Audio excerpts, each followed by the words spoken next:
Mesdames et messieurs les élus, monsieur le président de la communauté de communes, mon cher Gilbert, mesdames et messieurs les maires, les adjoints, conseillers municipaux, conseillers communautaires, madame le commandant de la compagnie de Provins et monsieur le commandant de la brigade de Dongy de la gendarmerie nationale, monsieur le commandant du centre d'incendie et de secours de Nangy, madame la proviseure du lycée, monsieur le principal et madame la principale adjointe du collège, mesdames et messieurs les directrices et directeurs d'école et mesdames et messieurs les enseignants, monsieur le directeur de l'hôpital Léon Binet, nous avons l'honneur d'accueillir ce soir, madame la trésorière, mesdames les notaires, mesdames et messieurs les chefs d'entreprise, artisans et commerçants, les représentants de l'association de la zone industrielle, mesdames et messieurs les représentants de nos entreprises partenaires, mesdames et messieurs les responsables du monde associatif, syndical, politique, monsieur le curé qui représente ici le culte catholique, mesdames et messieurs les membres du Conseil des sages, du Conseil local de la jeunesse et du Conseil associatif, mesdames et messieurs les agents de la collectivité, qui comptent tout particulièrement pour moi, mesdames et messieurs, chers amis, merci de votre présence ce soir, toujours aussi nombreuses. C'est, je dois le dire, véritablement essentiel pour un maire de savoir que l'action qu'il conduit avec le conseil municipal, qu'elle soit partagée ou non par les membres de l'assistance, en tout cas, suscite de l'intérêt. Mais je rappelle qu'il s'agit d'une action avant tout collective, du fruit d'un travail en équipe.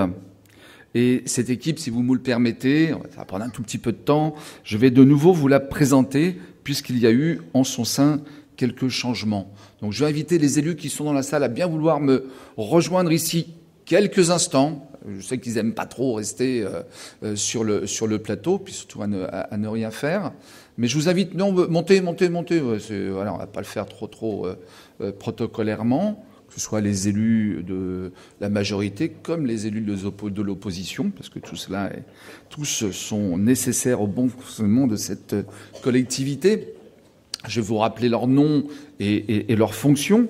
Donc Clotilde Lagoutte qui vous a accueilli, qui est donc ma première adjointe, qui est aussi la première vice-présidente de la communauté de communes de la Brie-Nangissienne. À ce titre, elle est déléguée ici à la coopération intercommunale. C'est donc sa mission principale. Elle exerce pour la communauté de communes, donc la vice-présidence du secteur enfance. André Palancade, que vous connaissez aussi beaucoup, je crois, est adjoint délégué au sport. Anne-Marie Aulas est adjointe déléguée à l'éducation. Claude Godard est délégué adjoint, délégué au cadre de vie, au transport et aux travaux. Simone Jérôme, je ne me présente plus, est adjointe déléguée à la solidarité, au logement, aux affaires générales et à la petite enfance. Pascal Huet est adjoint, délégué à l'urbanisme et à la lutte contre l'habitat indigne. Didier Moreau est adjoint. J'ai 8 adjoints. Voilà. Est adjoint au maire, délégué à la culture et aux souvenirs. Sylvie Galocher est adjointe et déléguée aux finances. J'ai également toute une série de conseillers municipaux qui ont également une délégation particulière. Alain Veller, conseiller municipal délégué aux ressources humaines. Marina Descottes-Galli, conseillère municipale déléguée au commerce, à l'artisanat et à l'emploi. Roger Cypré, conseiller municipal délégué à l'environnement, à l'eau, à l'assainissement, à la santé et à l'accessibilité. Voilà, il est très bien placé là sous la photo de la carte de vœux. Daniel Boudet, conseillère municipale déléguée à l'action péréducative et aux installations pour l'enfance. Charles Murat est conseiller municipal délégué aux systèmes informatiques et aux nouvelles technologies. Virginie Salitra est conseillère municipale déléguée aux seniors. Michel Veu, qui ne peut pas être là avec nous ce soir parce qu'il a des petits soucis de santé malheureusement, est conseiller municipal délégué à la sécurité générale, à la tranquillité publique et à la défense. Karine Jarry est conseillère municipale déléguée à la démocratie participative, on va en parler un peu ce soir, et aux associations. Sandrine Nagel est conseillère municipale déléguée au logement et à la jeunesse. Mehdi Ben Salem est conseiller municipal délégué au cadre de vie et au suivi des travaux. Stéphanie Charret, conseillère municipale en charge de la coopération internationale, et l'équipe de la majorité est complétée par Jacob Nalououna et Samira Boujidi. Nous avons également présents au conseil municipal Jean-Pierre Gabarou, Monique de Vilaine, Catherine Heuze, Serge Saucier, Rachida Moili, Stéphanie Chute et Angélique Rapal, qui sont donc les conseillères et conseillers municipaux de l'opposition. Voilà, je tenais vraiment à vous les représenter, parce que parfois on parle beaucoup du maire, on oublie que pour pouvoir travailler, il faut qu'il soit entouré d'une équipe soudée, active, c'est le cas, d'une opposition qui fait son travail, c'est le cas également, et puis j'en reparlerai tout à l'heure, effectivement, de toute l'équipe des agents territoriaux. Mesdames et messieurs, je vous remercie, je vous rends votre liberté d'aller m'écouter dans la salle.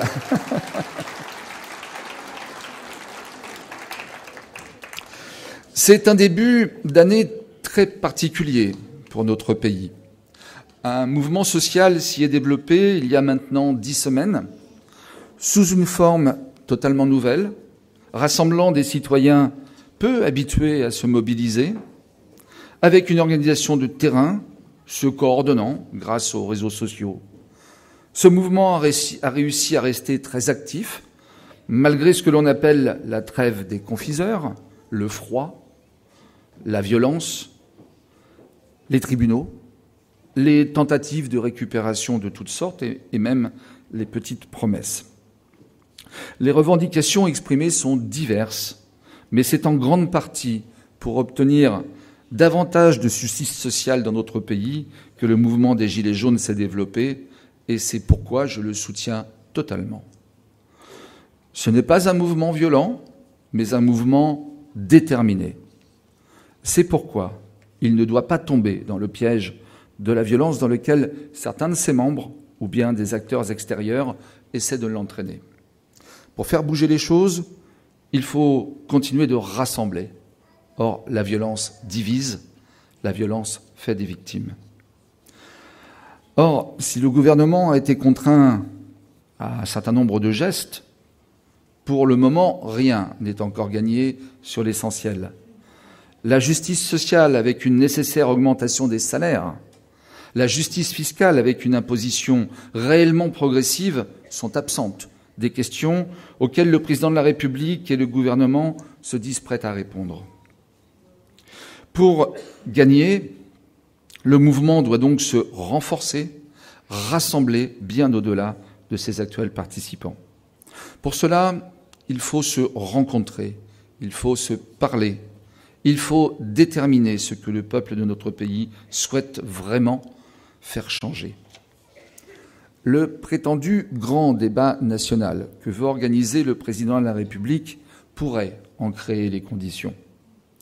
Malheureusement, dès son annonce, il divise plus qu'il ne rassemble. Son organisation pose question. Pas moyen de trouver des organisateurs ailleurs que chez les ministres. 5 personnalités pour assurer l'indépendance du débat, ça ne convainc guère. Et puis, Gilbert l'a un peu abordé, après les avoir tant méprisés, demander aujourd'hui aux élus locaux de garantir la réussite de ce débat national a quelque chose de profondément cocasse, pour le moins. Si le président et le gouvernement, leurs très nombreux élus à l'Assemblée nationale, veulent enfin entendre ce que les Français ont à leur dire, mais qu'ils se déplacent, j'aurais beaucoup de plaisir à leur mettre cette salle à disposition. Et non, ce sont les maires qui sont appelés à faire le boulot, parce que l'on découvre qu'ils sont les seuls garants de la démocratie, que sans proximité, il ne peut y avoir précisément d'exercice démocratique. La nécessité de la proximité, c'est déjà une des premières victoires des Gilets jaunes. Mais pour quoi faire ? Pour décider quoi ? Pour changer quoi, ce grand débat national ? Le président de la République s'adresse beaucoup aux maires en ce moment. Il tente sans doute de rattraper ainsi tous les rendez-vous qu'il n'a pas voulu honorer quand les maires l'y invitaient. Il prétend maintenant vouloir s'adresser à chacun d'entre vous en vous envoyant une belle lettre. Ça coûtera juste 5 millions d'euros à la collectivité, mais je serais peut-être content de la recevoir. J'ai beau l'écouter s'exprimer très longuement, le discours n'évolue pas et il y reste bien des questions taboues. L'impôt sur la fortune, par exemple, c'est de la pipe, nous dit-il. Michel Audiard a décidément une bien mauvaise influence sur son vocabulaire. Mais cela ne constitue pas une réponse à celles et ceux qui pensent que les plus riches paient en proportion beaucoup moins d'impôts que les plus pauvres. Et c'est vrai. Et je rappelle que ceux-ci, les plus pauvres, s'ils sont exonérés d'impôts sur le revenu, payent chaque jour de la TVA, qui est le premier impôt de notre pays. De même, les très grandes entreprises paient infiniment moins de taxes que les PME. Et je ne parle même pas de l'évasion fiscale, bien trop peu combattue. Ce sujet doit donc être très largement abordé et des mesures de justice sociale et fiscale doivent être décidées par le Parlement. C'est pourquoi les élus de la majorité municipale considèrent qu'il est aujourd'hui important de se rencontrer pour débattre des sujets qui nous préoccupent, pour défendre les valeurs essentielles de notre République, liberté, égalité, fraternité, et proposer les meilleures solutions pour arriver à cet objectif. Aussi, nous déclarons, nous, disponibles pour organiser les conditions de l'expression, de l'échange et du débat sous différentes formes afin de porter la force de la parole citoyenne. Mais nous ne voulons pas organiser seuls, ni décider seuls si la consultation à Dangy se fera ou pas dans le cadre gouvernemental. Les conditions de la consultation, nous voulons les définir avec toutes celles et tous ceux qui veulent se joindre à nous. Je vous en fais donc la proposition. Très concrètement, je donne rendez-vous à tous les citoyens intéressés par cette question, mercredi 30 janvier à 19h en mairie. On relaiera, bien entendu, plus largement cette invitation, mais vous en avez la primeur. D'ici là, des cahiers de doléances et de propositions seront mis à disposition dans tous les lieux publics afin de permettre l'expression la plus libre et la plus large. Et nous déciderons ensuite de ce que nous en ferons, si nous le transmettons dans le cadre de ce grand débat ou si nous la transmettons à des associations de maires, voilà, ou à d'autres, sous d'autres formes.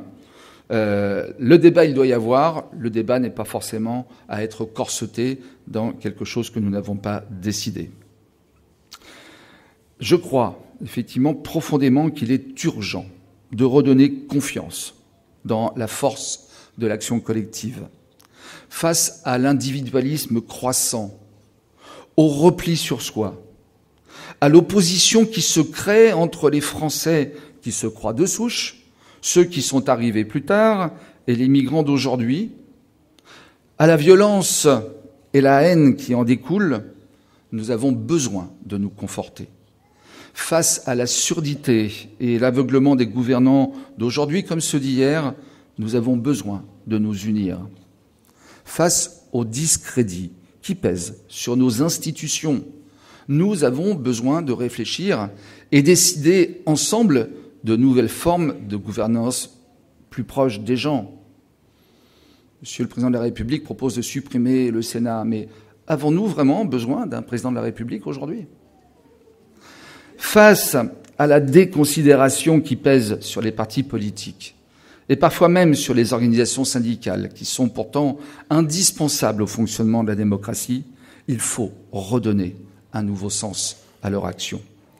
Les élus locaux doivent jouer tout leur rôle dans ce nécessaire mouvement, et je crois que vous aussi, vous pouvez y contribuer de belle manière. Pour notre part, à Nangy, nous misons déjà depuis longtemps sur la participation citoyenne pour continuer d'améliorer notre ville, la façon d'y vivre et d'y réaliser des projets.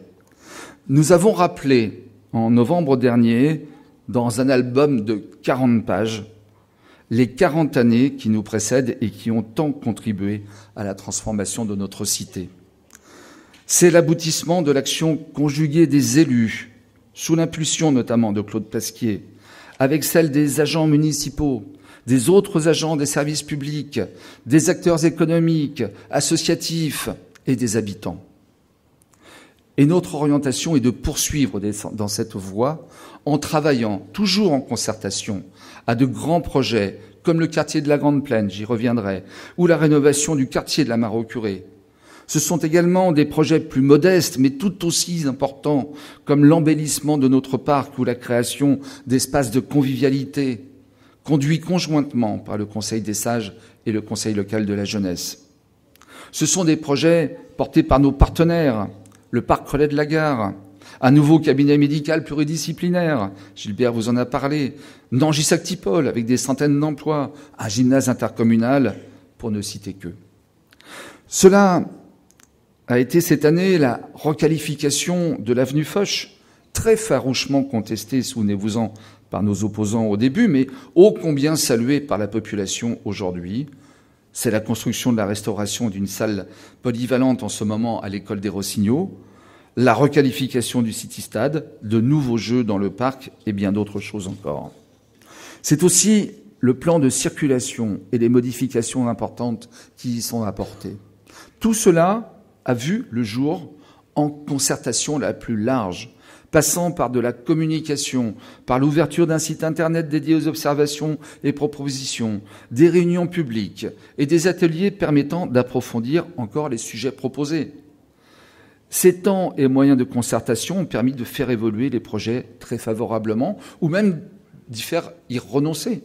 Nous avons des mises en sens unique de certains secteurs qui n'ont pas rencontré l'assentiment des riverains. Nous les avons tout simplement abandonnés. C'est pourquoi, fort de cette expérience, pour chaque nouvelle action, nous ferons de même. Ce sera particulièrement le cas pour la construction du quartier de la Grande Plaine, largement évoqué dans cette salle. Vous avez des panneaux dans le hall, la grande photo d'une vue 3D qui n'est pas tout à fait contractuelle, mais les choses auront le temps de bouger encore d'ici là. C'est un projet déjà largement débattu depuis de nombreuses années, qui a fait l'objet de plusieurs phases de concertation et de 2 enquêtes publiques. Nous sommes de nouveau dans une phase de concertation officielle qui aboutira à une 3e et dernière enquête publique concernant le nouveau dossier de création et le dossier de réalisation. Une première réunion publique a eu lieu en décembre. Elle est suivie par 2 ateliers participatifs qui auront lieu dans cette même salle et auxquels je vous invite à participer. Le premier se déroulera mardi prochain, mardi 22 janvier. 2 ateliers. Un à 14h30 pour ceux qui préfèrent se déplacer l'après-midi, un autre à 19h pour ceux qui n'ont pas le choix. Dans cette même salle, autour de la notion de quartier nature. Puis le 19 février, aux mêmes horaires, 14h30 et 19h, sur le thème « Un quartier pour tous ». Ces ateliers, j'insiste, sont doublés afin de permettre, sur 4 rendez-vous, au plus grand nombre d'y participer. Un site Internet est également ouvert, permettant le dialogue le plus large possible. Vous pouvez mettre vos commentaires, poser vos questions. Ils seront pris en compte. On y répondra. Enfin, l'enquête publique sera lancée en mai de cette année. L'arrêté de la préfecture devrait être pris à l'automne et les travaux pourront alors commencer avant la fin de l'année. Penser l'avenir de Nangis et du quartier de la Grande Plaine, c'est le devoir et la mission de vos élus, bien sûr, comme des opérateurs techniques qui ont été choisis et dont c'est le métier, Grand Paris Aménagement et Géoterre, qui sont donc les 2 aménageurs, les co-aménageurs, qui sont entourés de toute une armée de bureaux d'études, d'experts en tout genre. Ça, ce sont des gens qui sont importants, mais c'est avant tout l'affaire des citoyens eux-mêmes qui doivent avoir la liberté de proposer afin que ce nouveau quartier corresponde au mieux à leurs attentes. Et c'est un projet de grande dimension qui nécessite effectivement beaucoup d'écoute. Pour mémoire, ce sont 35 hectares d'aménagement. 600 logements, dont 70% en accession à la propriété. Moitié en individuel, moitié en collectif. 5 hectares à dominante commerciale, en partenariat avec la communauté de communes. 2 parcs et des jardins s'étalant sur 7 hectares. Un gymnase intercommunal, une maison des associations, un hôtel communautaire, un projet de gendarmerie auquel nous tenons beaucoup. Et nous ne sommes pas les seuls. Voilà, la commandante de la compagnie qui est un peu du même avis que moi, il nous faut encore convaincre, mais nous nous y employons. Fin 2019, début du chantier. 2021, livraison des premiers logements. Il devrait y avoir des activités qui commenceront même à être livrées en 2020. Et 2027, fin des opérations de construction du quartier. Ça va, une fois que les choses vont être lancées, ça va quand même aller relativement vite. Nous l'avons appelé quartier nature parce qu'il est vrai qu'il s'appuie sur une réflexion nouvelle dans la construction d'une ville. Il répond parfaitement au cahier des charges d'un écoquartier, même s'il n'en aura pas le label. Celui-ci nécessiterait plusieurs centaines de milliers d'euros de montage de dossiers divers pour l'obtenir. Nous préférons que l'argent soit mis ailleurs. Mais l'une des caractéristiques de ce quartier nature est qu'il s'intégrera dans une ville où la nature est déjà très présente et où la volonté de la préserver est aussi très forte. Nous avons hérité d'un très beau parc avec des arbres remarquables, des bois au nord et au sud de Nangy. Notre commune touche une zone Natura 2000. Les bassins de lagunage de la sucrerie servent de réserve pour la nidification d'oiseaux migrateurs. Pendant 40 ans, de nombreuses plantations d'arbres et d'arbustes ont été réalisées. Encore aujourd'hui, au stade, de grands espaces naturels ont été préservés et chaque année, aux côtés de nombreux habitants qui jardinent, le service des espaces verts plante des milliers de fleurs.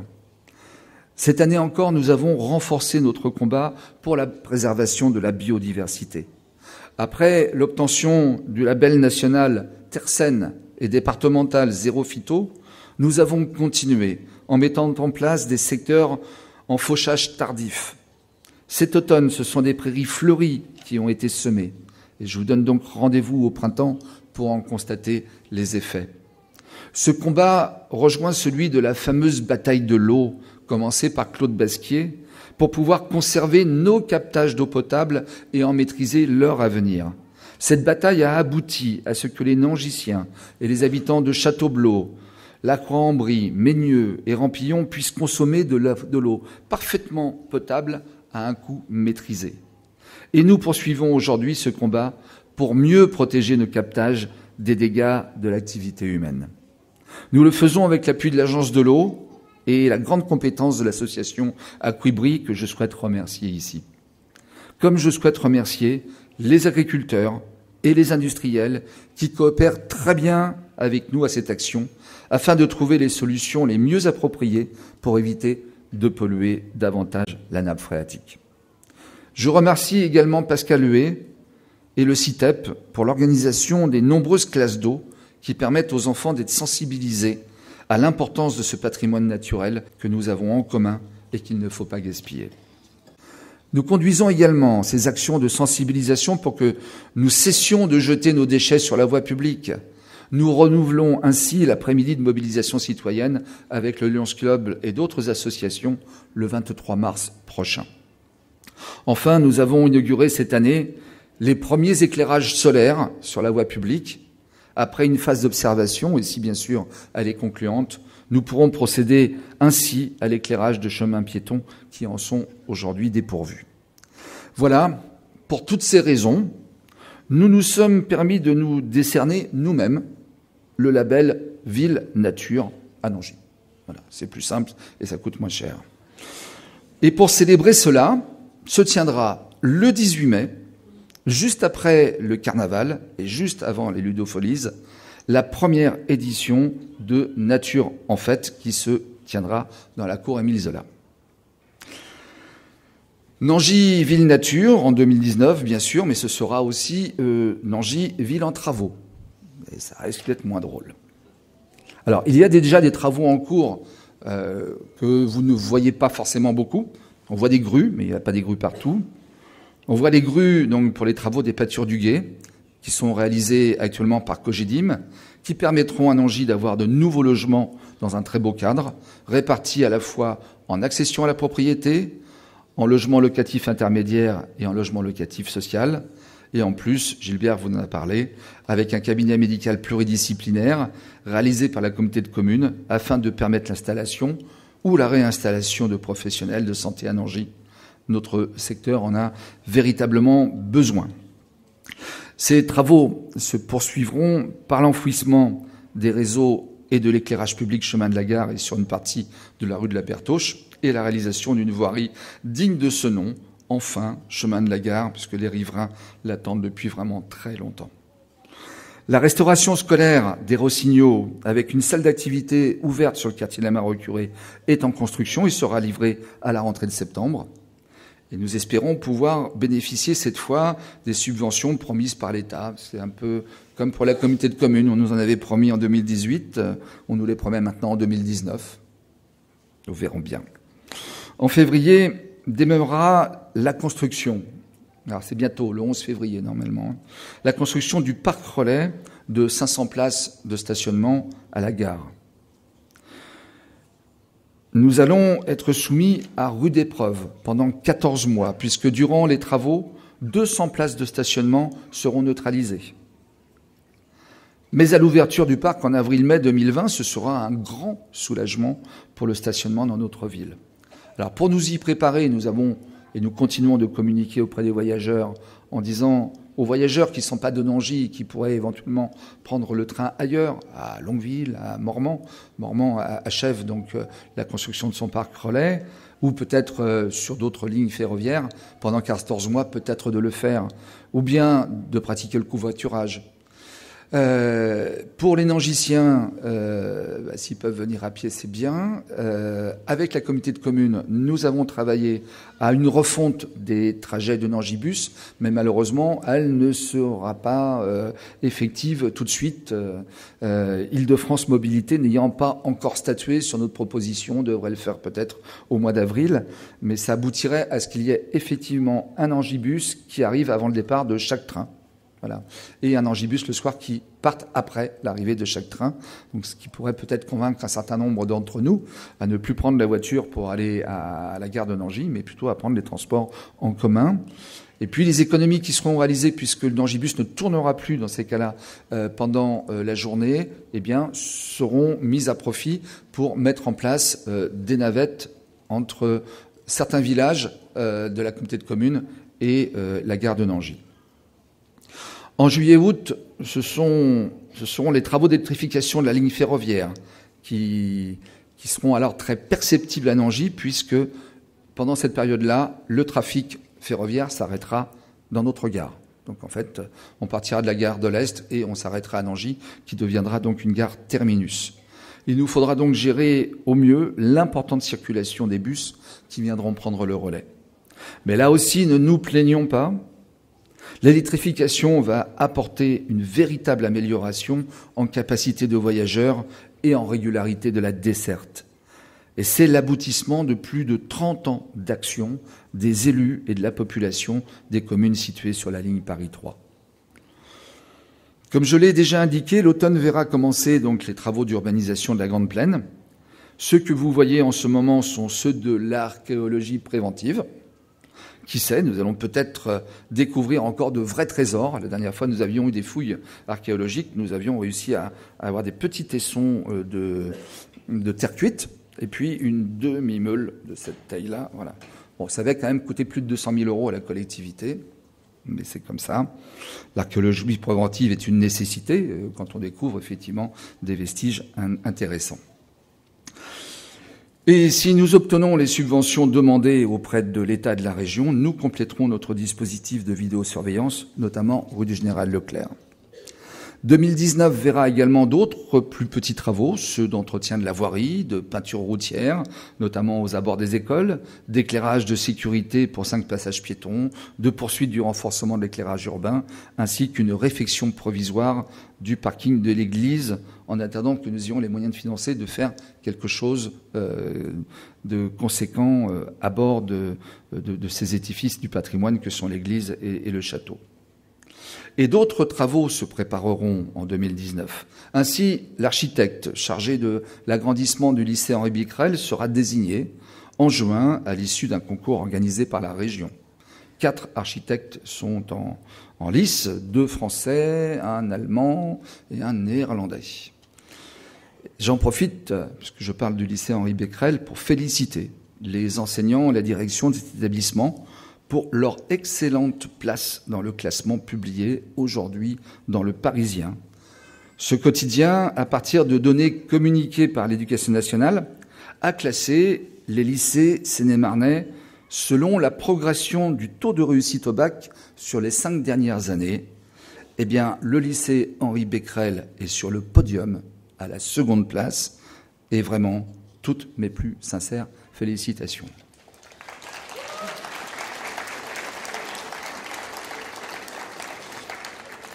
Et bien sûr, et Gilbert vous en a parlé, l'année 2019 verra également progresser donc les projets d'installation d'activités sur Nancy-Sactipol et la Grande Plaine. Il s'agit de projets très sérieux avec des centaines d'emplois à la clé dès les prochaines années. J'ai commencé mon discours en évoquant largement le mouvement social des Gilets jaunes. Je ne peux le terminer sans dire quelques mots de la prochaine consultation électorale, l'élection des députés européens qui aura lieu le 26 mai prochain. Parce que le rôle des députés européens est assez mal compris, assez mal connu, et que l'action de l'Union européenne nous paraît trop souvent contraire à l'intérêt des citoyens européens eux-mêmes, ce rendez-vous électoral est régulièrement soit boudé, c'est le record d'abstention dans notre pays, soit utilisé comme un simple défouloir. Ça n'a pas d'importance, on peut y aller. Je pense personnellement que l'avenir de l'Union européenne mérite au contraire un grand intérêt, particulièrement au moment où les Britanniques, et ce sont les plus fragiles, qui feront douloureusement les frais de la sortie de leur pays de l'Union européenne. Là aussi, si les citoyens veulent une Europe plus près des préoccupations populaires, il convient de ne pas se tromper sur les choix des députés qui représenteront la France. Je vous invite donc à beaucoup vous intéresser à cette échéance, à beaucoup comparer le discours flatteur que tiennent souvent certains représentants de partis politiques en France et le vote souvent bien différent de leurs députés à Bruxelles ou à Strasbourg. Je suis un peu étonné, par exemple, de voir comment on peut passer d'une position contre l'euro à une position plutôt favorable à l'euro en quelques mois seulement. L'avenir de l'Union européenne, je le répète, mérite beaucoup plus de sérieux que cela. Et la colère qui gronde dans notre pays ne doit pas conduire à ce que notre pays suive les traces de l'Autriche, de l'Italie ou plus récemment du Brésil. Cela ne contribuerait certainement pas au progrès social que nous sommes très nombreux à vouloir obtenir. Il s'agirait plus sûrement d'un retour aux jours sombres de l'humanité. Allez, dernier sujet, c'est promis. Vous le savez, à un peu plus d'1 an des élections municipales, un grand nombre d'élus a déjà jeté l'éponge et démissionné. C'est le cas encore récemment et tout près d'ici du maire de Volpénil. Beaucoup d'autres ne se représenteront pas en mars 2020. Ils se sentent épuisés, déçus, désabusés, impuissants, et je vous avoue ressentir souvent les mêmes tourments. Mais je vous le dis aujourd'hui parce que je ne pourrai pas vous le redire l'année prochaine, puisque je n'aurai pas le droit d'en parler ici quand on sera en janvier 2020, je serai quand même présent devant le suffrage des électeurs. Je le ferai avec une liste profondément renouvelée et largement ouverte aux citoyennes et citoyens qui souhaitent prendre une part plus active dans la gestion de leur ville. Parce qu'en effet, beaucoup des élus qui m'accompagnent aujourd'hui, que vous avez vu tout à l'heure, ont consacré déjà de longues années à leur engagement d'élu. Ils ont essayé chaque jour, devant plusieurs mandats, pour un certain nombre d'entre eux, de construire avec les habitants les meilleures conditions de vie possibles pour les Nangiciennes et les Nangiciens, comme pour celles et ceux qui fréquentent notre ville pour y travailler, y faire leurs achats, s'y détendre ou s'y cultiver. Je tiens à les en remercier et à les féliciter chaleureusement, et je comprends parfaitement qu'ils pensent aujourd'hui à prendre demain un repos bien mérité. Il faudra donc qu'une nouvelle génération les remplace, et ma porte est largement ouverte à celles et ceux que cela tenterait. Pour ma part, malgré des temps particulièrement difficiles et un avenir plus qu'incertain, j'éprouve encore assez de bonheur et de fierté à être le maire d'une ville populaire et humaine, capable de grands élans de solidarité. Je suis extrêmement bien entouré par des agents territoriaux passionnés, dévoués à l'intérêt général et de grandes compétences professionnelles. Feuilletez encore un peu l'album des 40 ans. Si vous ne l'avez pas, vous pouvez le demander au service communication. La porte est juste en face, le parvis de l'église. Feuilletez encore un peu cet album et appréciez tous les résultats obtenus. Ce sont ceux des élus, ceux des agents de la collectivité et ceux des citoyens qui se mobilisent régulièrement. Ce sont les vôtres. Et cela donne vraiment envie de continuer encore un peu. Mais ce sont les électrices et les électeurs qui le décideront. 2019 est commencé. Très sincèrement, je souhaite qu'elle puisse vous apporter toutes les satisfactions que vous désirez pour vous et vos proches, et qu'elle voie le rétablissement de celles et ceux qui sont confrontés à la maladie ou aux conséquences d'un accident. Je vous souhaite une très belle année 2019.